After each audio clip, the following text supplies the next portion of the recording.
El metabolismo de los hidratos de carbono. Para poder utilizar los hidratos de carbono, primero tenemos que ingerirlos. Estos se absorben en nuestro cuerpo en forma de monosacáridos y mediante las enzimas amilasas y disacaridasas pasan a las células intestinales para luego convertirse en glucosa y en fructosa, lo cual viajará a través del torrente sanguíneo hasta llegar a los hepatocitos y a los miocitos. Todo esto regulado por la insulina. Es considerado un proceso endergónico en el cual moléculas simples pasan a ser complejas. Entonces, para que los hidratos de carbono puedan entrar en las células, la glucosa debe pasar por el transportador GLUT4, pero antes de guardarse en las células hepáticas y musculares, este debe transformarse en glucógeno. A este proceso siguiente se le conoce como glucogenogénesis, en la que la glucosa, mediante la enzima exocinasa, pasa a ser glucosa 6-fosfato, luego glucosa 1-fosfato, luego mediante la enzima sintetasa se transforma en glucógeno. Entonces, cuando nosotros comenzamos a realizar una actividad física, nuestro cuerpo requiere de estas sustancias energéticas para poder funcionar correctamente. Entonces, este proceso se le conoce como glucogenólisis. Entonces, en la glucogenólisis hepática, mediante la enzima fosforilasa, ocurre la transformación del glucógeno en glucosa 1-fosfato, luego a glucosa 6-fosfato y por último a glucosa. Entonces, como ya vimos cómo fue almacenada la glucosa, ahora vamos al catabolismo de la glucosa o la movilización de los hidratos de carbono, conocido como respiración celular aeróbica. En el catabolismo de la glucosa existen 4 procesos principales. El primero de ellos es la glucólisis, en la que una molécula de glucosa pasa a ser glucosa 6-fosfato, luego pasa a ser fructosa 6-fosfato, luego fructosa 1,6 bifosfato y esta se divide en dihidroxiacetona fosfato y gliceraldehído 3-fosfato. Entonces, luego a partir de ellos dos se forma el ácido 1,3 bifosfoglicérico, luego el ácido 3-fosfoglicérico, el ácido 2-fosfoglicérico, posteriormente el ácido fosfoenolpirúvico y por último se forman 2 moléculas de ácido pirúvico, obteniendo como ganancia neta 2 ATP, 2 NADH y 2 hidrogeniones. Este segundo proceso es la formación de acetilcoenzima A.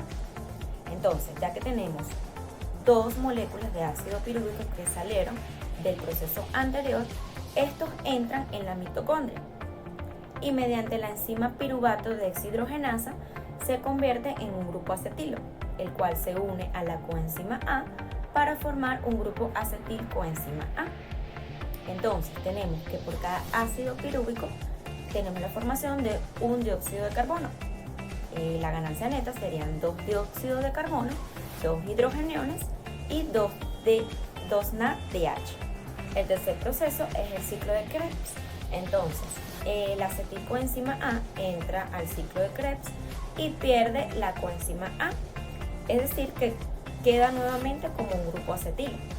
Entonces, este grupo acetilo se une con el ácido oxalacético para formar el ácido cítrico. Posteriormente se convierte en ácido isocítrico, luego en ácido alfa-acetoglutárico, luego en succinilcoenzima A, luego en ácido succínico, en ácido fumárico, luego ácido málico y por último en ácido oxalacético para luego volverse a repetir el ciclo.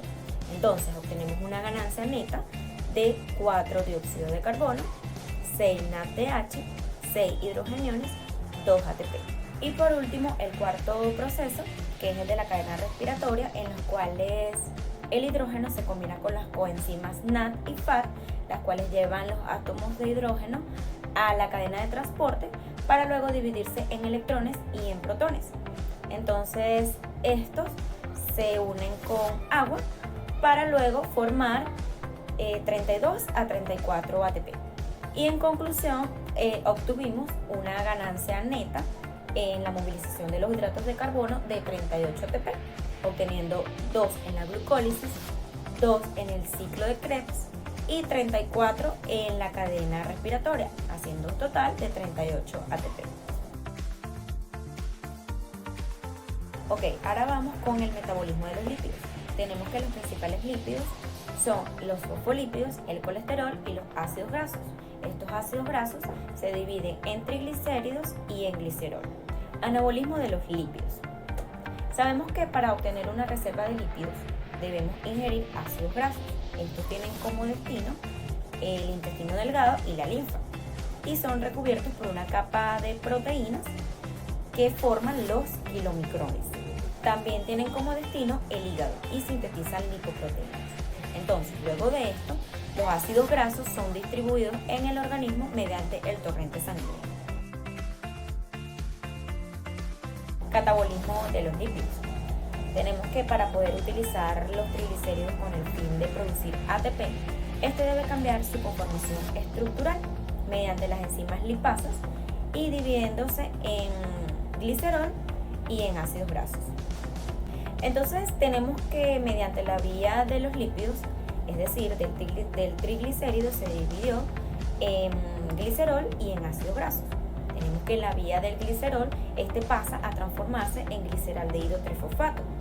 Entonces de ahí continúa el mismo proceso hasta conformarse las dos moléculas de ácido pirúvico.